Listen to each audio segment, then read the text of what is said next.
Well, we're going to get started tonight. We're in Exodus 18. It's been a couple of weeks since we were teaching this, so we're going to get back to it.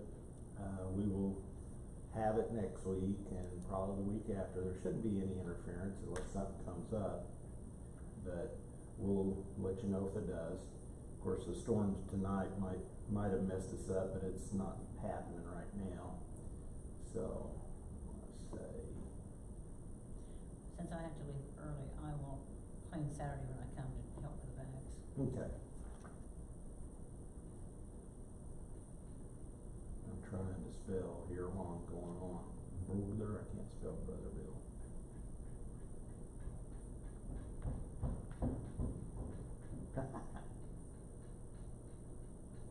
Okay, there it is. So I'll pick that. Tell him, hi, Brother Bill. It's on there. Hi, Brother Bill. Everybody can see you. Okay. So we're going to get started. This is after 17 was where they got the water from the rock, and then they had their first battle with Amalek, and they were victorious. Starting verse 18, it says, when Jethro, the priest of Midian, Moses' father-in-law, heard of all that God had done for Moses and for Israel, his people, and that the Lord had brought Israel out of Egypt, then Jethro, Moses' father-in-law, took Zipporah, Moses' wife, after he had sent her back, and her 2 sons, of which the name of one was Gershom, for he said, I have been an alien in a strange land, and the name of the other was Eleazar, for the God of my father said he was mine help, and delivered me from the sword of Pharaoh. That's what that name means, that whole long piece there. And Jethro, Moses' father-in-law, came with his sons and his wives unto Moses in the wilderness, where he encamped at the mount of God. And he said unto Moses, I, thy father-in-law Jethro, am come unto thee, thy wife and her 2 sons with her. So they'd already had their battle, and they progressing on in their progress, going on towards the promised land, and his father-in-law had came.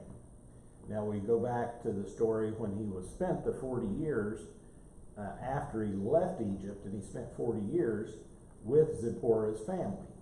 So this was the same father-in-law family, at least, that he had been with up there. I was going to look into it and see what the ages of the kids were, if we could tell, but I didn't get time to do that. I was busy yesterday and today. So I was kind of curious if they were real young or older. I would kind of think he'd been in their family for 40 years. I would figure they would be maybe grown kids or teenagers at least. So I'll try to look into that, see if I can find any more about it. Just interesting to me. Now, one of the things that they say, Jethro was a priest of Midian. The Midianites was one that came from Abraham's, when he was given a slave to go raise a child. If we go remember that story, Sarah gave him her handmaiden to have a child. Her name was Keturah, I believe. Yep, Keturah. And he had,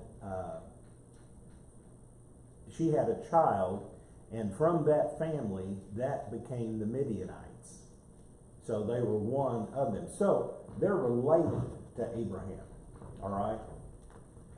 But because they were in that area, we see, since Moses went back and he was, of course, following God, Jethro and his family must have been following God too. It tells him he was a priest, and he says he's coming here to see what's going on.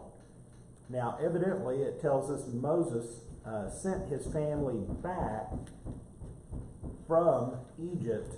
They went with him. If we go back to the story, they went with him when they went down to Egypt to get the people out. Sometime in there, he sent his family back, his wife and his 2 sons back to their family up in Midian. probably because of the plagues, probably because, you know, who knows what else was going on. But they had been there all the time. They didn't get to see some of these things that we're seeing, but they heard about it. And Jethro had heard about it, and he wanted to come down and see what was going on. Actually see the people of God, because he had heard the marvelous things that had been happening with God. Well, when I read it, I thought it was interesting that he was interested in coming down to see what was going on. Right. Now, we don't know exactly if he was serving the same God as the Jewish people. We feel like he was, because he readily accepted it. And because he was a priest, we feel like that he was, serving the same God. We don't know that for sure, but we do think they think that's what happened. And he had two sons. One of them was Gershom, and the other one's Eleazar. And for some reason, the way they were named, if you read the names and what they mean, Gershom was, I have been an alien in a strange land. So Moses at the time named his son, it's a reminder of him, that he had lived there for 40 years, and he is alien, because he had been from Egypt his whole life. Okay? And he was kind of wondering what in the world was going on, what was happening. Sorry about that, I should have turned it down a little bit. But the second son, after he was born, he named him Eleazar, and it's for the God of my father said he was mine help, and delivered me from the sword of Pharaoh. So Moses had a different take on it, of what happened. So evidently, that son was born pretty, maybe right around that time. That may have been why they sent the family back, because he may have been very young. We don't know. Just kind of speculating what that is. They said this is the first and only mention of Moses' second son, whose name suggests a kindling of faith in Moses' heart, compared with the deep despair that was shown in the name of Gershom. Now, he had a special relationship with Jethro. Even though he was raised in all the wisdom and education of Egypt, Moses may have learned about real leadership from Jethro, the priest and the shepherd. And it's also those flocks that Moses tended until he got his call from God. A lot of people, it's just historical here, so a lot of people said this may have not happened chronologically the way he may have come earlier, may have come a little later. We don't know that. That's just some history there for you. Number 7, verse 7. And Moses went out to meet his father-in-law and did obeisance and kissed him, and they asked each other of their welfare, and they came into the tent. And Moses told his father-in-law all that the Lord had done unto Pharaoh and to the Egyptians for Israel's sake, and all the travail that had come upon them by the way, and how the Lord delivered them. And Jethro rejoiced for all the goodness which the Lord had done to Israel, whom he had delivered out of the hand of the Egyptians. Right here. And Jethro said, Blessed be the Lord, who hath delivered you out of the hand of the Egyptians, and out of the hand of Pharaoh, who hath delivered the people from under the hand of the Egyptians. Now I know that the Lord is greater than all gods, for in the thing wherein they dealt proudly, he was above them. And Jethro, Moses' father-in-law, took a burnt offering and sacrifices for God, and Aaron came and all the elders of Israel to eat bread with Moses' father-in-law before God. So they had a meeting together, and they started to discuss what had happened. He wanted to hear firsthand, what was going on. So he had heard all the stories, but of course he wanted to hear everything. So he got Moses' perspective on it, what's going on and what happened and how the people reacted. And so Jethro was, like I said, he was pretty wise. He evidently was pretty wealthy, we think. He had quite a few family, and we had a lot of sheep. So it could have been that they, was really, I don't know, really wealthy or wealthy enough that it was okay for him to understand what was going on. And Jethro received everything for all the goodness, we're in verse 9, which the Lord had done to Israel. So he understood what was going on, and he rejoiced for it. And what did he do? He started making sacrifices, okay, for God. So that, there again, that tells us that he must have understood the Abrahamic covenant, because being part of that family, even though he wasn't a direct lineage of Isaac and Israel, Jacob and Israel, he was part of Abraham's family, because he was the firstborn son. Midian's was. So the Midianites, from his wife Keturah, or from his slave Keturah that Sarah had given him. So they came on, and he introduced them to all the leaders of Israel, and they set bread out and they ate. So they offered burnt offering, and they to eat bread with Moses' father-in-law before God. So it was a blessing to have his family. Moses was out there kind of by himself. I mean, he had Aaron and Miriam, but as we grow older, yeah, we've got, our family, but it's good to have our family right there with us. Our immediate family, our kids. When we have our mom and dad and stuff, kind of extended family, it's good, but Moses was already gone. We pretty well know that. I mean, Moses was 80 years old, so his dad would have been really old. But a lot of times it's good to get together. I know my sister called the other day, and we talked for 30 or 40 minutes, and we don't talk that often. But we just kept, okay, I guess we better go. Oh, did you hear about this? No, did you hear about this? And we just kept on going and going. So it's kind of good to know from that relationship that you have. And then Jethro talks up and he says, now I know the Lord is greater than all the gods. He was a priest, and he could have been, a priest of,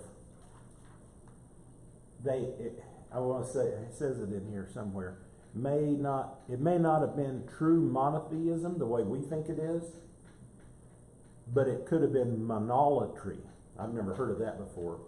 But it says he worshipped one God to the exclusion of others. Which that sounds like, well, that's awful. Well, there were other gods there that he could have worshipped, but he didn't in the Midianite group, is the way I view that. So I'm not really sure, but it seems like this, in his mind, this put the God of Israel higher than anybody else. This solidified it for Jethro. Okay, verse 13. And it came to pass on the morrow that Moses sat to judge the people, and the people stood by Moses from the morning unto the evening. And when Moses' father-in-law saw all that he did to the people, he said, what is this thing that thou doest to the people? Why sittest thou thyself alone, and all the people stand by thee from morning unto evening? And Moses said unto his father-in-law, because the people come unto me to inquire of God. When they have a matter, they come unto me, and I judge between one and another, and I do make them know the statutes of God and his laws. You got 2 million people. You wonder, when you read this, you know why it took so long to process. Yeah, it took a long time. What if it, kind of like government today. It's one of those things that whenever you get a group of people together, there's going to be some differences. It doesn't matter whether they're all alike or they're not all alike. There's going to be some differences, and there's going to be some, somebody cut something on my side of the fence and all this type. And so somebody's got to have a judge. And Moses was that judge. He was the one people had already seen that God was welcoming Moses or favoring Moses, and that if they wanted to understand what God wanted for them, they needed to go to Moses. So maybe in the beginning, that's the way it started, and he just continued it. He hadn't had a chance. I mean, it's 2 weeks ago when we were studying, I think 16. Yeah, I think it was chapter 16. It said they'd been gone about a month. So it's a little bit further down the road. We don't know exactly how long, maybe a couple of months now. But because of that, even if it's just still a month, that's not a long time when you're moving people and getting everything along and trying to coordinate all this and trying to go forward. And then you have a war, and they got to fight the war. Earlier on, it said that this may not have been right in the same chronological time. It may have been a story that they stuck in there. So sometime it happened in here, and Jethro just said, "What in the world are you doing? You're trying to take care of all these people, and you got a line that's from here to yon, waiting to hear from you. That's wearing you out, and that's wearing the people out." There's not even 2 million people in Oklahoma City and Tulsa. No. I So mean, that'd what be is like it? moving. 3 million people in Oklahoma total, maybe? Yeah. I don't know, 3 or 4. That'd be like trying to wait on that many. There's no way one person could do that. So, and I guess Moses just hadn't had time to go through that yet with them. Because here it says to make them know the statutes of God and his laws. I think that's why people think it's a little historically maybe not in the right place, because they really hadn't given the law yet that we know of. We haven't seen. So, hadn't told us it yet. So he stood, morning and evening, he was listening to all these cases, and he said, no, that's not. Now, one of the things that they did say, it says Moses sat to judge the people, and the people stood before Moses. Whenever we read some of the stories of the Old Testament, we see the elders sitting at the gates, and they said those were the judges. Those were the ones that came by.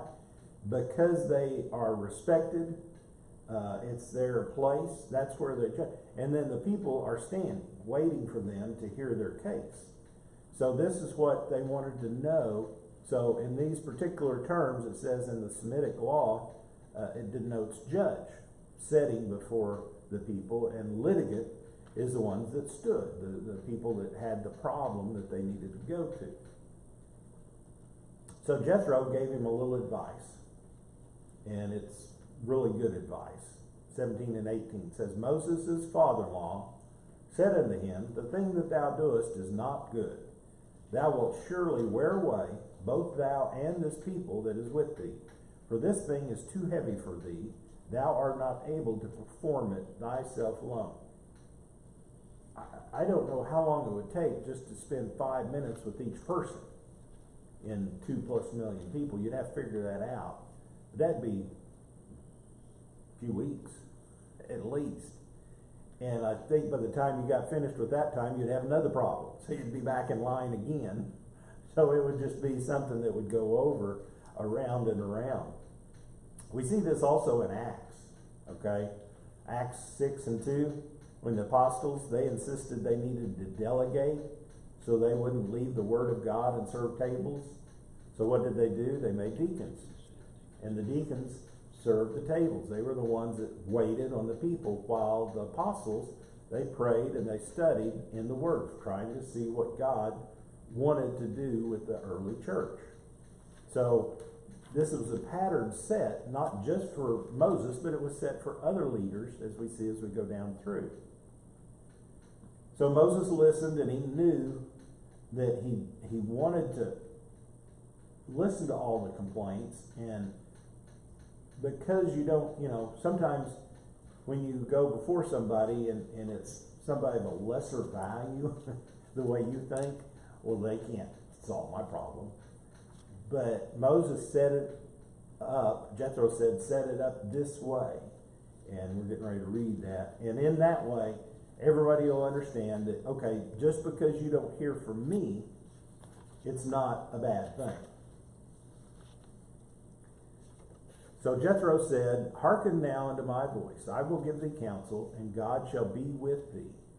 Be thou for the people to Godward, that thou mayest bring the causes unto God, and thou shalt teach them ordinances and laws, and shalt show them the way wherein they must walk, and the work that they must do. So Jethro's getting ready to set it up. He said, you need to get some people together and help and train them in these statutes that God has given you, and understand how that you would take care of it and teach that on. What do they call that today?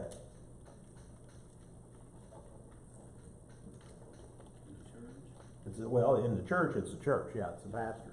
In the world, it's the legal system. Yeah. It's the lawyers. They have the politicians make the rules, and then the legalists, the lawyers, they help the people understand, and then a judge rules between the two. If there's two different sides, and there usually is. So God recognized as the true leader, God was the one recognized as the leader of the people, okay? But he also recognized that there are other people qualified, just like Moses, that could do this. And that's what he said, you need to teach these people what to do, what to come around, and how to handle these difficulties that are coming up. And again, prayer was a part of what Moses did. Anytime something come up, what did Moses turn right around and do? People are crying. What do I do? He goes to God. He prays to God. Okay, well, what do you want me to do? People's about to stone me. I don't have any water. Don't have any fish. He went to God. So he's telling them, all these things you need to go, but you still need to have God's word. That's still good for us today. Whenever something comes up in our way, first of all, we can look in the word and see if we can get any reference from the word, any explanation, and a lot of times there may be something there for us. And if not, then of course we need to pray too, in addition to that. Because sometimes we can find something in the Bible, and there's the word, there's what it says, that's what I was thinking. But it has nothing to do with what you're thinking about. It was in a different context, different flavor, so you need to pray about it. One of the things that I can't remember the story now, they said that one guy said if you put two different things together from the Bible, you could really get yourself in trouble.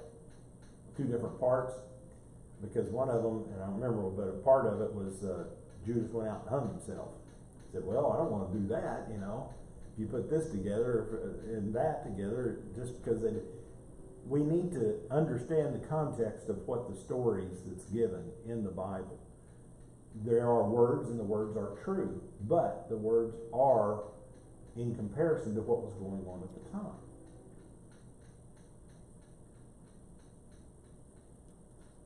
So the leader can't do all, the one leader, they couldn't all come to God at that particular time. They were listening to them, but they had to go through Moses, so the leader had to train and give authority to the people in work. And the people had a definite role in this. In Deuteronomy 1 and 13, it tells us that. Also, it tells us that in the New Testament. It tells us about our leaders. The bishops, the deacons, they had certain things that they should do. Paul said you need to be able to do this, be a husband of one wife, and all these different things that he's listed. So it's real comparable to that, to what it was back then. So Jethro said in verse 21, continuing on, Moreover, thou shalt provide out of all the people able men, such as fear God, men of truth, hating covetousness. Place such over them to be rulers over thousands, rulers over hundreds, rulers over 50s, and rulers over 10s. And let them judge the people in all seasons. And it shall be that every great matter they shall bring unto thee, but every small matter they shall judge. So it shall be easier for thyself, and they shall bear the burden with thee. So if you go through and, I need to do the math on that, see how many people that would be. That'd be a lot of people. Just divide 2 million people into 1,000, that's 2,000 right there. And then break it down on even further, that'd be a lot of people, probably close to 10,000 people maybe, that they set up as judges for these, to make it available. But here again, 10,000 people out of 2 million, that's a, you know, I don't know what the words are, but it's still, they still have a lot to do. So it says, choose men of ability, able men, choose men of godliness, the ones that fear God, choose the men of truth, and hating covetousness. One of the things that seemed to bother them all along was idolatry. And that covetousness is because the other people, meaning the other nations, had a different God, or they had a God they could see, and the people would covet that. Oh, I can see that God, I can pray to that God, where I can't pray to my God because I don't see. And they had a problem with that all through their history. We have a problem with that too, if we're not careful, because we want to be able to put something solid, you know, be able to see something that helps us understand. It says Paul gave the same counsel to Timothy, 2 Timothy 2 and 2. And the things that you have heard from me among many witnesses, commit these to faithful men who will also teach others. All through this, and it's a time of leadership, but it's also a time of when there's a change. You know, when Paul left, he left Timothy and all these others that he had trained, and they picked right up where Paul left off. Now, they weren't Paul. They weren't able to do the same things Paul was, but they had their own ministries that they were going about. And all the ministers, all the preachers that were down through the ages, that's what they did. They built on what the disciples started. You know, what Jesus, first of all, endued into the 12. Verse 23, if thou shalt do this thing, and God commanded thee so, then thou shalt be able to endure, and all this people shall also go to their place in peace. So they're going to have a lot more ease. They won't have as much problems. They won't have as many things. Now, they'll still have the problems, but they won't carry on. Whenever you go, if something comes up, you want something challenged, you want it taken care of right away. If not, then it's going to be really, it makes you matter, because, you know, we see today in our judicial system, sometimes they don't even come to court for a couple of years. And I'm like, man, how is that, you know, quick? That's not quick at all. But it needs to be handled in a certain way. I know they need to take time and understand all the evidence, but still, yeah, that to me is a little bit too much. But it's gotten bogged down in systems that has to go through and make sure everybody's, I mean, sure, you don't want to arrest and have somebody that's not guilty serve time, but yet you do want the one that's guilty to serve time. Well, you know, to me, as I read it, I feel like God was already delegating when he was putting Moses out there. He was. Mm-hmm. God could do all of it if he wanted to, but Sure. he didn't want to. He wanted to delegate and show growth in that. And it continues on down through there, Mm-hmm. delegating to more. I mean, to me, that was showing what we are coming to today, that the leaders are out there, and the leaders of our church or the churches isn't needing to do everything. They're Right. helping to teach the others and delegate and help them to grow. You know, when God made Adam and Eve, since we just been to the ark, that's been on a lot of the, but that was part of it. He put man on earth to have dominion, to take care of it. He gave him a challenge. He gave him a duty. You go out and name all these animals, you know, that's here. You go out and tend the garden. And then he saw, you know, sometime in there, he saw that he needed a helpmate. So he made him a helpmate for that. And they did that for a while. We don't know how long he did it. But God saw that from the very beginning, that, you know, Adam can't do it all by himself. He needed somebody to help him. And that's the way it goes all the way down through there. You know, they went through, when we was going through the ark, they were of the opinion that it took him 75 years to maybe 100 years to build the ark. And that's, we know at 500 years old, he was told to build the ark, and at 600 years, the door shut. So somewhere in there, that's, could be 100 years. I told him, man, it probably took 10, 15 years just to cut the trees. You know, because he had a lot of lumber and all this stuff. And there is no way, I don't think, that he could do it by himself. He had 3 kids, and they had 3 wives and his wife. He hired people. You know, he had to have people there. Go out there and cut me these trees. Go out there and do this and go that. He had the resources, evidently, to do that. And people were fine. The people saw it. You know, they saw it being built out there. Made fun of him, but hey, they was making money. They didn't care. You know, that, as long as they get paid, they don't care. But God set this down, this system down, so where, yeah, you have leaders. And you have somebody that will delegate. And that's what Noah did with them. God gave Noah the plans. We're not told a lot of the plans that's in the Bible, but evidently he knew a lot about it somehow, either given from God, or maybe that's what he, first 500 years of his life, he learned, you know, being a shipbuilder or something. I don't know what he did. But just like this, that's, you know, it's kind of like, why didn't Moses think of this? It would be so simple. But he had to have his father-in-law tell him, you know, hey, this is what you need to be doing. And it probably, when he heard it, he's like, well, yeah, why didn't I do that? I should have thought of this a long time ago.